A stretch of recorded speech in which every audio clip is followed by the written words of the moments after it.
अस्सलाम वालेकुम students, welcome back. हम अपने लेक्चर को कंटिन्यू करते हैं। I am going to share the screen. In the previous session we have studied the determinants of aggregate demand. Now we are going to start the very next topic, that is aggregate supply. In today's lecture we will study the concept of aggregate supply and the different shapes of aggregate supply curve. First of all, we have to define the concept of aggregate supply. Aggregate supply is a schedule or curve showing the relationship between the price level and the amount of real output GDP that firms in the economy produce. अगर हम individual supply की बात करते हैं या market supply की बात करते हैं तो वो किसी एक शख्स की या किसी एक मार्केट की या किसी एक प्रोडक्ट की सप्लाई को रिप्रेजेंट करता है। अगर हम एग्रीगेट सप्लाई की बात करते हैं तो ये ओवरऑल सप्लाई है in the economy can produce. Aggregate supply कर shows the relationship between the two variables. First one is overall price level and second one is overall output produced by the economy. Aggregate demand करता real GDP पर demanded by the economy और यह है real GDP produced by the economy. Angle different है, चीज एक ही है, लेकिन आपने इसको अंडरस्टैंड करना है। Aggregate supply curve shows the relationship between the price level and real GDP produced by the economy and this relationship, ये कैसा रिलेशनशिप है, पॉजिटिव है, नेगेटिव है। This relationship varies depending on the time horizon. How quickly output prices and input prices can change. In variables के दरमियान कैसा relationship है, it depends upon the time horizon. ये टाइम हॉरिजन पे depend करता है और हमने टाइम हॉरिजन को 3 कैटेगरीज में डिवाइड किया है, immediate short run period and long run period. और ऑब्वियसली इन तीनों टाइम पीरियड्स में एग्रीगेट सप्लाई कर्व की जो शेप है वो डिफरेंट होगी।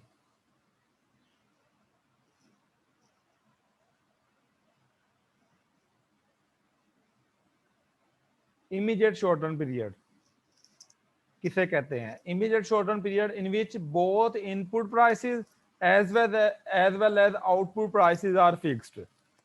यहाँ पे ना ही इनपुट अकेला लिखा है, ना ही आउटपुट अकेला लिखा है, ना ही अकेला प्राइस लेवल लिखा है। इसको अच्छे तरीके से समझिएगा। इनपुट प्राइसेस ये एक टर्म है और दूसरा आउटपुट प्राइसेस ये अलग टर्म है। ऐसा टाइम पीरियड जिसमें input prices and output prices जो हैं वो फिक्स्ड रहें। इनपुट प्राइस मतलब रॉ मटेरियल की जो प्राइस है वो इनपुट प्राइस कहलाएगी, जो आउटपुट प्राइस है वो फाइनल कमोडिटी की जो प्राइस है वो आउटपुट प्राइस कहलाएगी, रिटेल प्राइस भी कह सकते हैं। तो इनपुट ऐसा पीरियड जिसमें input prices output prices fix रहें उसको हम इमीडिएट शॉर्ट रन पीरियड बोलेंगे। जबकि शॉर्ट रन पीरियड ऐसा पीरियड है जिसमें input prices are fixed but output prices can vary. ऐसा पीरियड जिसमें इनपुट प्राइसेस तो फिक्स रहे लेकिन आउटपुट प्राइसेस जो हैं वो चेंज हो सके उसको हम शॉर्ट रन पीरियड बोलेंगे। And in the long run input prices as well as output prices can vary. ऐसा टाइम पीरियड जिसमें आपकी इनपुट प्राइसेस और आउटपुट प्राइसेस दोनों चेंज हो जाएं तो वो लॉन्ग रन पीरियड कहलाएगा। लेट्स सी कि इनमें एग्रीगेट सप्लाई कर्व की क्या शेप होगी। Now aggregate supply curve in the immediate short run period, depending on the type of firm, the immediate short run can last anywhere from a few days to few months, as long as both input prices and output prices stay fixed. ये तब तक रहता है जब तक आपकी input prices और output prices fix रहें। जैसे ही कोई प्राइस चेंज होती है इट मीन्स कि आप कोई प्राइस मतलब इनपुट प्राइस या आउटपुट प्राइस चेंज होती है तो इट मीन्स कि इमीडिएट शॉर्ट रन पीरियड जो है वो एंड हो गया है। Input prices are fixed in both the immediate short run and short run by contractual agreements. इसकी रीजन क्या है, इनपुट प्राइसेस क्यों फिक्स होती हैं? क्योंकि जो है वो शॉर्ट रन आप लोगों ने एग्रीमेंट्स किए होते हैं, जिनसे रॉ मटेरियल परचेज करना होता है उनसे भी एग्रीमेंट्स किए होते हैं, जिनको सैलरीज देनी होती है उनसे भी एग्रीमेंट किए होते हैं। हर महीने तो सैलरी चेंज ना होती। In particular, 75% of the average firm's costs are wages and salaries, and these are almost always fixed by labor contracts for months and years at a time. As a result, they are usually fixed for much longer duration than output prices, which can begin to change within a few days or a few months depending upon the type of firm. ये reason explain किया है कि क्यों जो है वो input prices जो है वो फिक्स रहती हैं शॉर्ट टर्म पीरियड में। So the shape of aggregate supply curve in the immediate short term period is horizontal slope, is horizontal slope.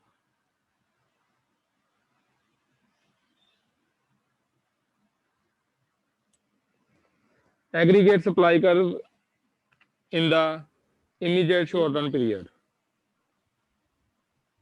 Aggregate supply curve in the immediate short run period आपके सामने mention है। y axis पे price level है और x axis पे real GDP है, output है।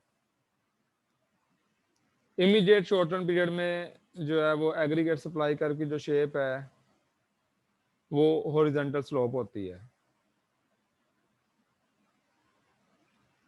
Because in the immediate short-term period, input prices and output prices are fixed, so GDP बढ़े कम हो उसका प्राइस लेवल पे कोई इफेक्ट नहीं होता। प्राइस लेवल से ये it is no more related with the price level in the immediate short-term period. Aggregate supply curve in the short-term period. Short-term period is a period in which input prices can change but output prices are fixed. The short run period begins after the immediate short run period ends. जैसे ही immediate short run period end होता है, short run period start होता है, क्योंकि पहले input prices जो है वो change होती है, then output prices change होती हैं। जब output prices भी change हो जाए तब long run period की तरफ हम move कर जाएंगे। The short run aggregate supply curve is positively sloped.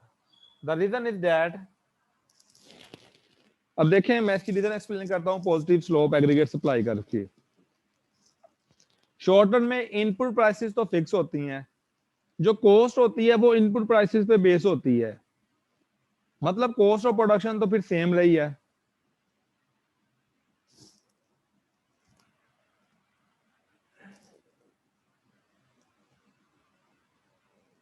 Sorry यहाँ पे थोड़ी क्या, short run period is a period in which output prices are flexible but input prices are fixed और highly inflexible.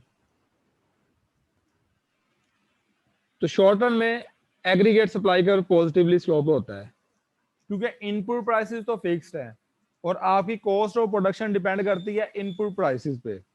Cost of production depend करती है input prices पे, मतलब input prices same है तो फिर कॉस्ट ऑफ प्रोडक्शन भी same है।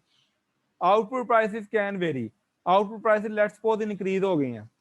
आउटपुट प्राइस है उस प्रोडक्ट की प्राइस, उस प्रोडक्ट की प्राइस जिसपे उसने सेल होना है। अब कॉस्ट उसकी सेम है लेकिन आउटपुट प्राइसेस बढ़ गई है। आउटपुट प्राइसेस बढ़ने का मतलब है कि उसका प्रॉफिट इंक्रीज हो जाएगा। देखें ना, profit is equal to revenue minus cost. Profit is equal to revenue minus cost, और कॉस्ट डिपेंड करती है इनपुट प्राइसेस पे और रेवेन्यू क्या है, आउटपुट प्राइस। तो इनपुट प्राइसेस तो फिक्स है, मतलब कॉस्ट तो फिक्स है, तो ओवरऑल प्राइस बढ़ने का मतलब है कि उसका प्रॉफिट बढ़ गया, रेवेन्यू बढ़ गया, दोनों का डिस्टेंस जो है वो बढ़ जाएगा, रेवेन्यू बढ़ गया, उससे प्रॉफिट बढ़ जाएगा। तो प्रॉफिट बढ़ने की वजह से seller wants to sell more of that commodities, more of that commodity, वो ज्यादा सेल करने को तैयार हो जाएगा। इसलिए एग्रीगेट सप्लाई कर्व जो है वो पॉजिटिवली स्लोप्ड है। ऑन द अदर हैंड आप वाइस वर्सा भी चेक कर सकते हैं। इनपुट प्राइसेस तो फिक्स है, कॉस्ट फिक्स है, कमोडिटी के प्राइस लेवल में कमी आ जाती है या ओवरऑल प्राइस लेवल में कमी आ जाती है। जब प्राइस लेवल कम होगा तो क्या होगा, प्रॉफिट कम हो जाएगा क्योंकि रेवेन्यू कम हो गया है, कोस्ट सेम है, कोस्ट सेम है, रेवेन्यू कम होने से प्रॉफिट कम हो जाएगा। जब प्रॉफिट कम हो जाएगा तो सेलर जो है वो less of goods and services जो है वो सेल करेगा। तो दैट्स व्हाई प्राइस लेवल के बढ़ने से रियल जीडीपी भी बढ़ रही है, production of goods and services बढ़ रही है। प्राइस लेवल के कम होने से production of goods and services कम हो रही है। So aggregate supply curve is positively sloped in the short run, aggregate supply curve in the long run.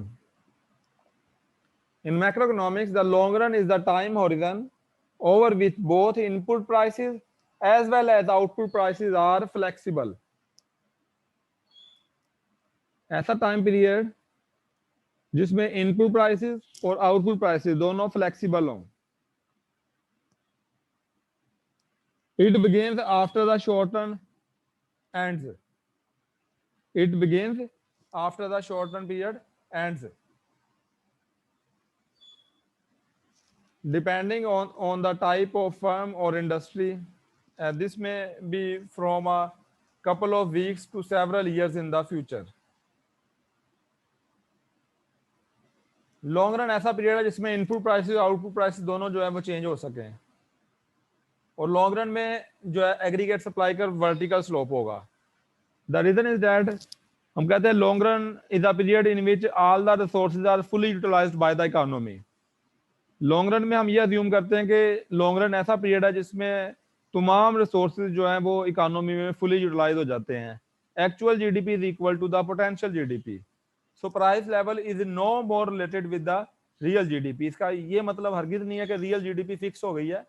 Price level is no more related with the real GDP. Long run में real GDP बढ़ भी सकती है, कम भी हो सकती है, राइटवर्ड लेफ्टवर्ड ये कर्व शिफ्ट हो सकता है एग्रीगेट सप्लाई कर्व, लेकिन ये कर्व जो है ये प्राइस लेवल से लॉन्ग रन में जो है वो रिलेटेड नहीं होता। Because in the long run all the resources are fully utilised by the economy. Actual GDP is equal to the potential GDP, मतलब economy is producing according to its potential. So price level is no more related with the real GDP. So aggregate supply curve is vertical in the long run. तो अगर हम overall aggregate supply curve की बात करें तो उसकी तीन shapes बनेगी। स्टार्टिंग में वो हॉरिजॉन्टल स्लोप होगा, देन वो जो है वो पॉजिटिवली स्लोप्ड हो जाएगा, और देन वो जो है वो आप देख सकते हैं कि वर्टिकल स्लोप हो जाएगा।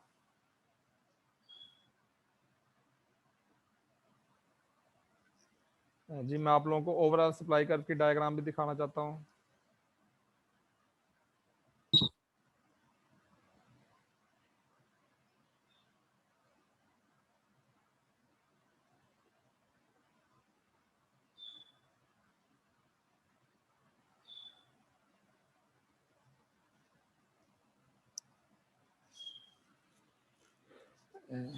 This is the shape of overall aggregate supply curve. अगर आप इसको वाई एक्सिस से मिला देते हैं तो ये स्टार्ट में जो है ये आपके सामने जो है वो हॉरिजॉन्टल स्लोप होगा, देन पॉजिटिव स्लोप और देन वर्टिकल स्लोप हो जाएगा। And the source of today's lecture is from the book of economics by McConnell, Brew and Flynn, chapter 29, aggregate demand and aggregate supply। यहाँ तक किसी का कोई question है तो आप पूछ सकते हैं मुझसे।